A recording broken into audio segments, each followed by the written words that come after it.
Parce que les Camerounais méritent de savoir. Parce que les Camerounais méritent de savoir. Parce que les Camerounais méritent de savoir. Parce que les Camerounais méritent de savoir. Puis aujourd'hui, à la situation où nous vivons, il se retrouve aujourd'hui, dès 2002-2017, les 15 années supplémentaires que M. Biya a et s'est maintenu au pouvoir sont des années absolument d'un pouvoir illégitime des Camerounais. J'ai dit, M. le Président, quoi qu'on dit, il faut qu'on passe par là. Les Camerounais, on n'a pas eu de conférence constitutionnelle dans ces pays. Les Camerounais veulent pouvoir parler, qu'on se réunisse, qu'il y ait une espèce de catharsis et que l'on puisse ensemble bâtir une solution pour le futur. Cette proposition a été transmise au Premier ministre qui, 2 jours après, a pris attache avec moi. Et il est évident, certainement, que d'autres propositions avaient été faites. Toujours est-il que nous nous sommes mis au travail. Nous étions à peu près 4 ou 5 personnes, 2 de l'opposition, le Premier ministre et ses collaborateurs, pour définir ce qui est devenu plus tard la tripartite. Et pour le plus difficile à l'époque, c'était de se fixer un objectif, celui qui était de remettre le pays au travail. Parce que pendant ces 7 mois, le pays ne travaille toujours pas. Première chose. Deuxième chose, de trouver un sujet qui crédibiliserait l'organisation de cette rencontre. Et cela a donné lieu à un discours que le président Biya fera le 11 octobre, où il annonçait la tenue de la tripartite. Il y avait 2 sujets à l'ordre du jour. C'était le code électoral et le code médiatique. Oui, tout à fait. Il dit qu'il ne veut pas la conférence nationale. Ok. Elle est sans objet. Il dit qu'elle est sans objet. Ok. Mais il faut qu'il accepte que nous parlions de ces 2 choses. Mais nous autres, nous avions sous le talon la question de... une autre idée indiquée, dès qu'on sera en salle, nous allons poser le problème de travailler, revisiter, rejeter les fondations, les fondements d'une nouvelle constitution. Et là, il a cédé. Toute chose que M. Biya n'était pas prêt d'accepter. Parce que pour lui, il ne peut pas comprendre que la tripartite, qui n'était pas une instance institutionnelle, puisse se permettre de venir parler de la Constitution. Alors, quand vous l'avez vu au palais... C'est pas le plus important. Ce qui est important, c'est la suite. Parce que les Camerounais méritent de savoir. Tout à fait. Nous autres, nous disions que le plus important, c'est que nous arrivions à rassembler les Camerounais dans cette salle de toutes les origines. Et que c'est en ce moment-là que nous allons abattre la carte. De demander la carte maîtresse. Oui. Il faut qu'on travaille sur la modification de la Constitution. Et lorsque ce débat arrive... Et lorsque le débat arrive, dans des circonstances sur lesquelles je préfère ne pas m'étendre, le président, il a freiné les 4 fers. Et ça a mis des jours jusqu'au point où nous avons dit, s'il en est ainsi, nous retournons. Nous préférons partir. Parce que si nous partions, l'opposition, comme vous l'appelez, monsieur, qui a sauvé le Cameroun à l'occasion, le président a compris qu'il fallait qu'il cède. Il a lâché du reste. Il a lâché du reste. Sur un point essentiel, à savoir l'acceptation de modification de la Constitution et surtout de 2 points clés. Le premier étant la réduction du mandat présidentiel de 7 à 5 ans et la limitation du nombre de mandats. Et ça, M. Bakoto, le président Biya, il l'a accepté.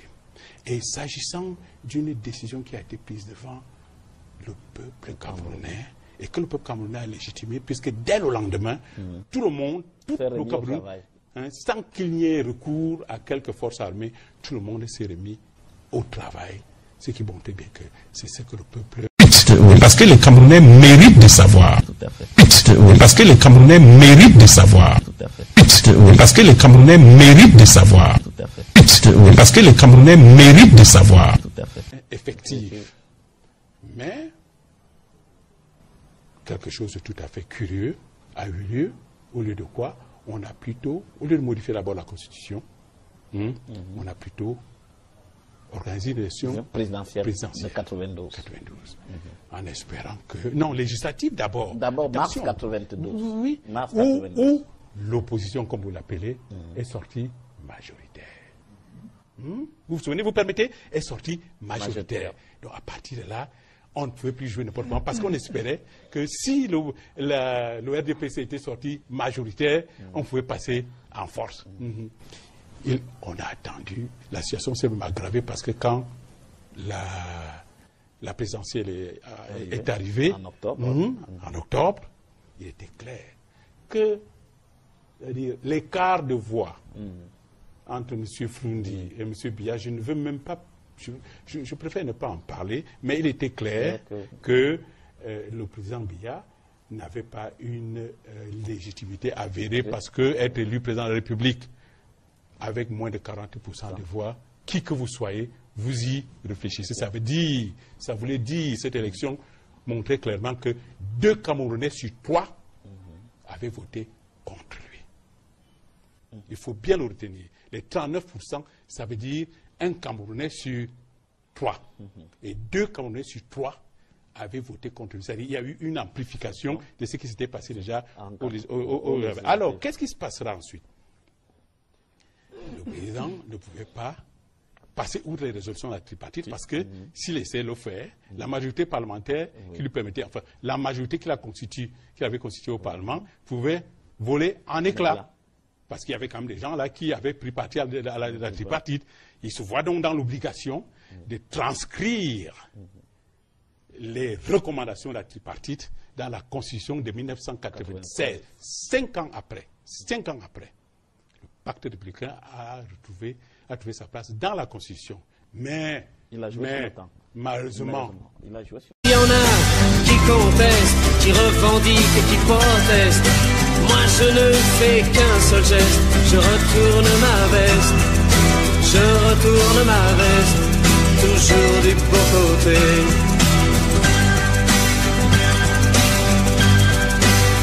Je propose de suivre ce que vous disiez il y a exactement 10 ans, M. Issa Djiroma Bagam. L'histoire est toujours écrite par les vainqueurs. L'histoire de cette période jusqu'à présent n'a été écrite que par les turiféraires du régime, par les inconditionnels de M. Biya, par les gens qui lui sont redevables, qui lui font des clins d'œil et qui par conséquent jetaient l'anathème sur le président Ahidjo, le voué hégémonie. Tous les collaborateurs du président Ahidjo sont morts misérables.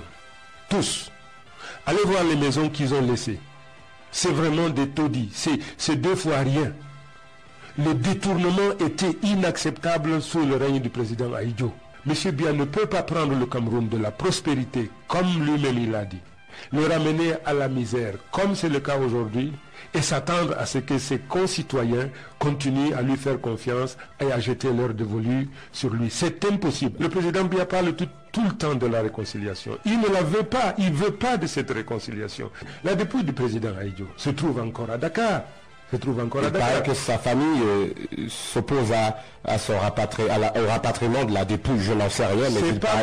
C'est pas vrai. Le président Biya ne s'appartient pas. Le président Biya est un bien national. Il n'appartient ni à sa famille biologique, ni à sa famille culturelle. Il appartient à toute la nation. Ahidjo a été président de la République. Il cesse d'appartenir à sa famille biologique. Il appartient à tout le Cameroun. Et c'est au Cameroun d'organiser des funérailles solennelles et officielles au président Ahidjo. Que les gens cessent de dire que le président Biya est bon et ses collaborateurs sont mauvais. Le président Biya, il a dit lui-même, il suffit qu'il opine de la tête pour dégager toute personne qui ne lui convient pas. Il n'a que les gens qu'il veut et qui travaillent comme il veut.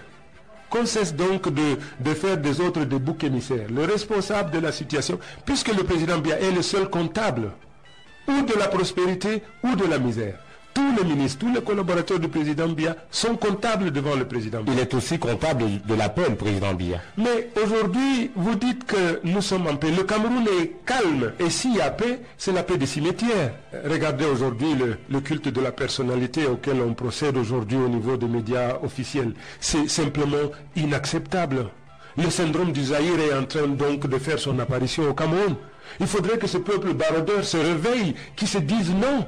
On doit construire la prospérité basée sur la solidarité, basée sur l'équité, sur la justice, et non aujourd'hui sur des mensonges grotesques et de l'assimilation. Il y en a qui contestent, qui revendiquent et qui protestent. Moi je ne fais qu'un seul geste, je retourne ma veste. Je retourne ma veste, toujours du bon côté. Le temps mis, à peu près 5 ou 6 ans, qui a été mis pour déconstruire progressivement ce pacte républicain en revenant sur la durée du mandat, en le ramenant à 7 ans. Et deuxième étape, en levant la limite du nombre de mandats. Non seulement c'est une véritable trahison vis-à-vis du peuple camerounais. Parce que le peuple camerounais y a cru. Et le président Biya a fait semblant d'y croire. De faire ce qu'il a fait est tout à fait injustifiable. Et c'est vraiment ça, c'est quelque chose qui doit être... Parce que les Camerounais méritent de savoir. Parce que les Camerounais méritent de savoir. Parce que les Camerounais méritent de savoir. Parce que les Camerounais méritent de savoir. Si on considère à M. Biya, après 92, de bénéficier des termes de la tripartite, de ce qui avait été arrêté dans cette conférence, qu'on peut considérer comme conférence constitutionnelle, c'est en 2002. En 2002 que le président Biya devait avoir fini son tour de piste. Nous comprenons bien. En 2002, c'est-à-dire l'élection présidentielle intervenant en 1992, on lui concédait même un premier mandat de 5 ans. Ensuite, on lui en concédait un. Dans la constitution de l'époque, ça faisait 10 ans. En 2002, légitimement, il aurait fini son tour de piste. Vous comprenez? Et c'est M. Biya lui-même, vous comprenez, qui a accepté, s'il vous plaît, ça a été inscrit dans la constitution du Cameroun. Ça a été inscrit dans la constitution du Cameroun, qui a accepté cette limitation de mandat. C'est M. Biya lui-même. Alors, qu'il soit revenu dessus par un subterfuge comme celle-là, prouve que, pour l'avoir accepté, c'était une disposition fondée en droit et légitimement. 2, que, en revenant dessus, il entrait sur des territoires qui n'étaient pas acceptables et qui conduisent aujourd'hui à la situation où nous vivons. Il se retrouve aujourd'hui, dès 2002-2017, les 15 années supplémentaires que M. Biya a et s'est maintenu au pouvoir sont des années absolument d'un pouvoir illégitime parce qu'en violation flagrante du pacte républicain qui lui a permis de rester au pouvoir après la tripartite. Je répète bien, en violation totale du pacte républicain qui lui a permis de rester au pouvoir. Donc c'est 15 années, d'un pouvoir... C'est 15 années d'un pouvoir illégitime et dont vous ne pouvez pas, surtout, vous ne pouvez pas ni vous prévaloir, ni vous en vanter en prétendant que c'est cette durée-là qui elle est générée par une stabilité. Alors si c'est une stabilité,